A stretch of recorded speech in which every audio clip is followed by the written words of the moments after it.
What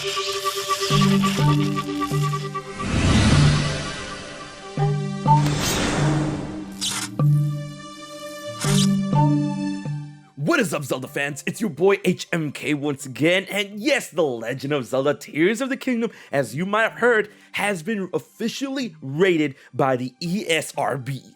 Now, to note, this is exciting for a couple of reasons, but I should say that it has been rated in other countries before it got rated by the ESRB, but this is all good news all around, because that means that Tears of the Kingdom is pretty much done.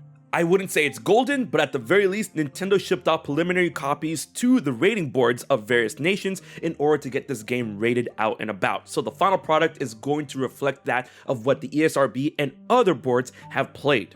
Oh man, less than 5 months to go, you already know it's time. So it looks like that Tears of the Kingdom is not going to be delayed, as a lot of people were thinking it might have been, despite fact.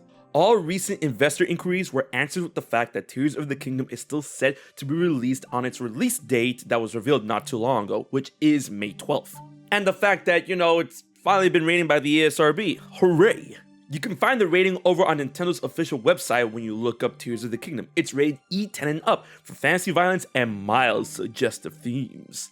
Currently, you won't be able to find the rating on the ESRB website itself, which I'm pretty sure it's due to the fact that website contains descriptions of ESRB ratings for certain games that contain certain descriptive aspects of said game that could be interpreted as spoilers until Nintendo actually decides to give us a trailer or two or more information on the game. This is pretty much the same rating that Breath of the Wild got, except that it no longer contains use of alcohol, which of course is due to the bar in Gerudo Town and the Noble Pursuit side quest. Which makes you think, are we not gonna have a bar or the Noble Pursuit in Tears of the Kingdom? I mean, Ganondorf is back and the quest was in Gerudo Town and oh man. Either way, this tells me that it's all systems go for the release of Tears of the Kingdom, which is something that is very comforting.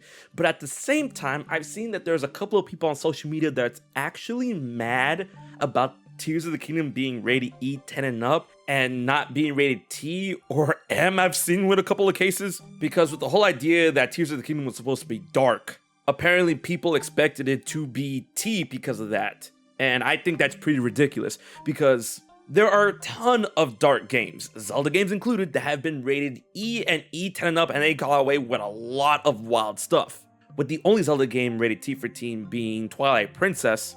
And people will argue that aspects of Ocarina of Time and the whole of Majora's Mask is way darker than that of Twilight Princess. And those games were E when they originally came out, and the 3D versions of those games became E10 and up. T is for the aspect for more gruesome violence, cursing, blood, and Zelda could be extremely dark without those trivialities. I mean, we're talking about a video game series that deals with war, attempted genocide, caste systems, discrimination, underground torture and assassinations, grief and identity, the challenging of religion.